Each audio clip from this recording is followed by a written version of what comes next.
Welcome back to Hutchinson, Kansas, in the men's NJCAA men's basketball Division I National Tournament in the Hutchinson Sports Arena. We are in the Elite Eight. Brandon, can you believe it?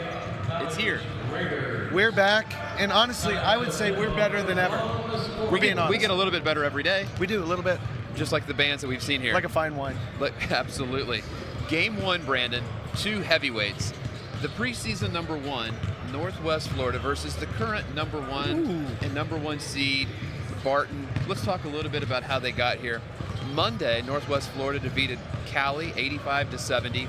The game was tied at halftime. Northwest Florida really dominated that second half. Tawan Simpkins with 17 points, Jamal Sumlin 17. Tavion Banks was terrific with 14 points and 12 rebounds. Northwest Florida just shot the leather off the ball. They shot 56% from the field, and they did, for a smaller team, did very good on the glass, +9 against a really strong Cali team. For Barton, they defeated Walters State 83-68. They were +12 on the boards. They held Walters to only 35% field goal percentage. Miles Thompson led the way for the Cougars with 22 points and 7 rebounds. Leger Jones with 18 and 10. And one of your favorite players, one of our favorite players, Mose. Only Mose with 7 on assists. the number one team, number one in your heart. Yep. 6'6", big point guard. A lot of coaches out here looking for point guards. Mose is a pretty good one. We're going to see a couple of good guards in this game. How do you see Northwest Florida Barton shaking out? You know, this one's going to be really fascinating to watch because they are both very, very athletic. They've got a lot of length at the guard spot. Not a lot of 6'6" point guards out there. But, you know, he operates really well in the half court. But what's going to be interesting is the pace for me. Like, if they really, really, really get up and down, does that almost kind of diminish a little bit of like what Mose is able to do for them because he does operate so well in the half court? X factor for me for Barton today, though, is Ring Malik. He is high flying. He is skilled. He's really, really mobile and active. You know, they're going to focus on Leger. They're going to focus on Mose. That might free some space up for Ring to really get some stuff done today. Yeah, terrific athlete, very versatile wing. And, you know, if you took a poll of coaches and scouts and folks like yourself who really know the game, before the season started, Tavion Banks was going to be on the short list for National Player of the Year. He came off a great tournament run last year where Northwest Florida was runner-up. Tavion Banks is kind of picking up right where the national tournament left off last year. I thought he was terrific. There's going to be a lot of focus on him, but this is a really guard-oriented Northwest Florida team that just is so versatile, and they're one of the few teams that can really get by with playing 3 or 4 guards out there because these guards are so tough. Right.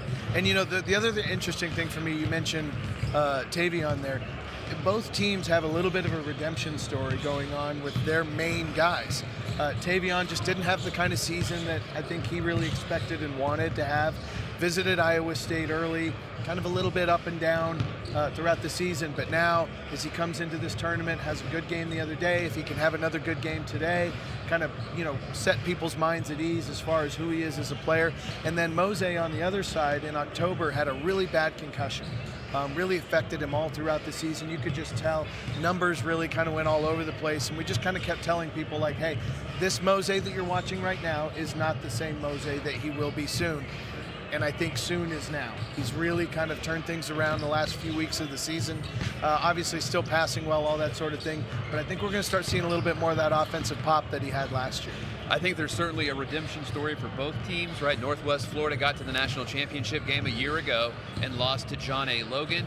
Barton was probably would have been the number 9 at large last year, right? They were the team that got left out after a terrific season. They were probably the hottest team in Kansas the back half of last season, and I think they had that little chip on their shoulder, carried it into this season.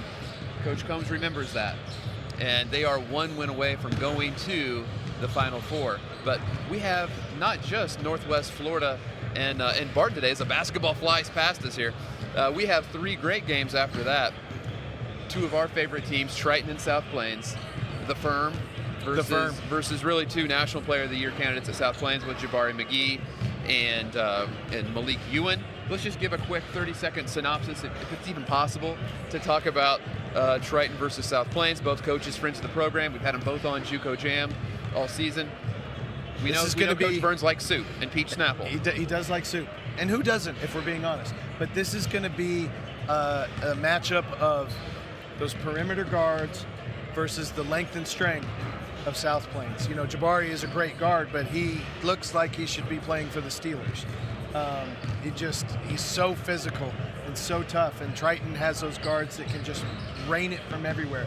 Dylan Williams, one of my favorite point guards in the entire country. Super excited to see his recruiting really start to take off. Got to chat with the Penn coaches a little bit yesterday from the Ivy League that are recruiting him. I mean, how cool is that you're the lead point guard? 4.0 student. 4.0 student. You're being recruited to the Ivy League. JUCO's for everybody. You know, that it's going to be a fun one to watch. And then on our nightcap, we have Odessa Indian Hills in what could be the loudest game in the national tournament, as Connor State takes on Hutchinson after a wild night last year for the Hutchinson Blue Dragons with an upset victory over Chipola, Florida. We got a great night of basketball ahead. If you haven't done so already, make sure that you have subscribed to ESPN Plus. The guys at ESPN Plus are doing an amazing job with the live stream. Remember, immediately after the game, we're going to have an interview, kind of a recap, hopefully with one of the coaches, and then we will have a pregame show starting about 15 minutes before the next contest. Have a great basketball, Jay, and enjoy the NJCAA Men's Division I basketball tournament.